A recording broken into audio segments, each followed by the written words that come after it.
Good morning, metalheads of the internet, and welcome to a new episode of the Metal Meltdown. Before we get started, I just want to say happy belated Easter to those of you who celebrated over the past weekend. But enough about that.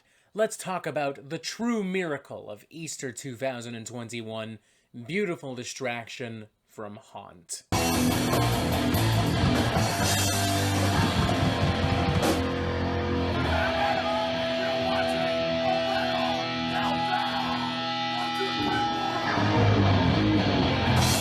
Formed in 2017 by one Trevor William Church, Haunt has been responsible for some of the most exciting heavy metal of the past few years. Their records have been so consistently catchy and entertaining and authentic to the glory days of 80s heavy metal that it's almost kind of ridiculous. It's got to the point where, if I didn't know any better, I honest to God might have assumed that Haunt simply time-traveled from 1984 to this very fucking moment, because they have just completely nailed this sound and everything that makes it so iconic and triumphant. On top of that, their work ethic alone is just fucking incredible. In the past 4 years, they've released 2 splits, 2 EPs, a compilation of demos, and 5 full-length studio albums, 3 of which were released just last year in 2020. Most metal and rock bands, regardless of subgenre, tend to release an album every 2 to 3 years, but Haunt at this point is seemingly capable of completely pulling them out of thin air, willing them into existence with a snap of a finger. They work their fucking asses off, and it shows every single time, and this latest studio album, Beautiful Distraction, is no fucking exception. Yet another absolutely mouth-watering heavy metal cheeseburger here, with all the necessary condiments and sauces required to satisfy any metalhead. In the past, the aforementioned Trevor William Church has cited influence from a variety of Nawabum and 1980s rock and metal bands, including Def Leppard, Iron Maiden, Ozzy Osbourne, Dokken, all of which are found prominently throughout Beautiful Distraction, not just in the songwriting and the musicianship, but in the production itself. It really does feel like an homage, nay, a love letter to classic heavy metal, without ever retreading on or pandering to nostalgia. In fact, as far as I'm concerned, Haunt is one of the few retro and traditional heavy metal bands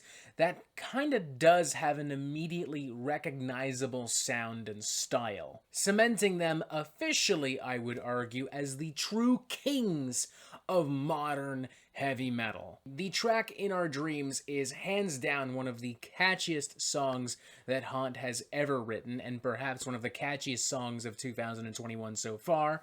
Ever since it was released as a single a few months back, it has been wedged in my brain. I really like how those vintage heavy metal guitars and synthesizers just kind of storm the forefront and take over. I'm getting a lot of Angel Witch vibes out of this. The track Face of Danger is just pure 80s rock cheese, and I mean that in the best way possible. It weirdly reminds me of like a mishmash of the Ultimate Sin and Bark at the Moon era Ozzy Osbourne.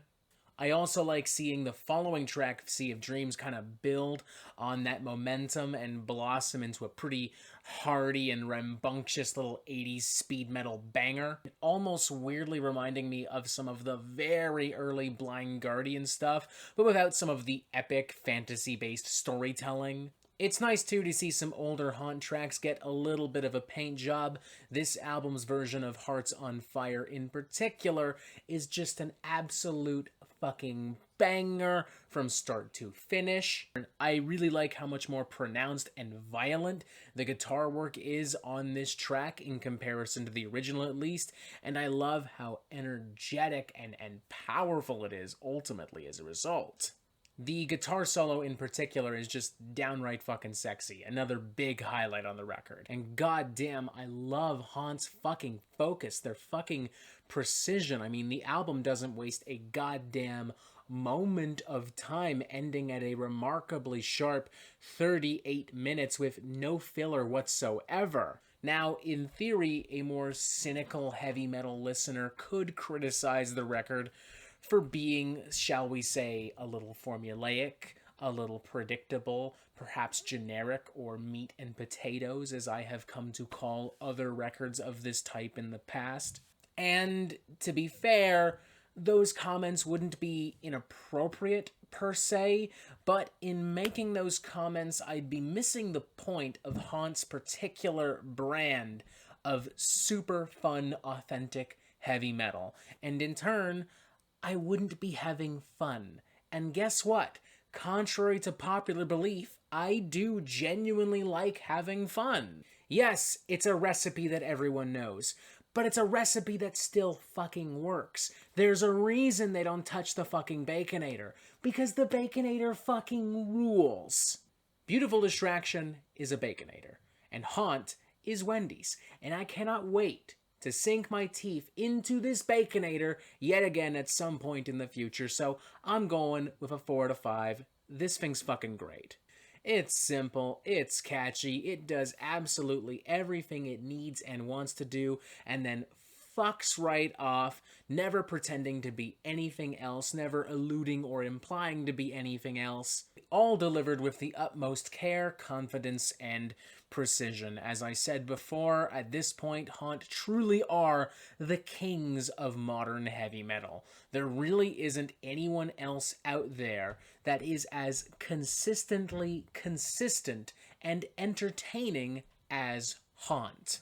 What more can I really say, ladies and gentlemen? Just get your ass to Bandcamp or Spotify or wherever the fuck else, or just go buy the album in person, whatever works for you, and sink your teeth directly into this delicious, mouth-watering, heavy metal cheeseburger. 4 to 5, a great fucking record. And that is it for the Metal Meltdown. I'm not an expert, nor do I claim to be. So what do you think? Do you like this record? Do you not like this record? And what do you want to hear from me next? And thank you for watching. Make sure you press subscribe so you get updates on the Metal Meltdown fucking immediately. And as always, you have yourself a fantastic fucking day.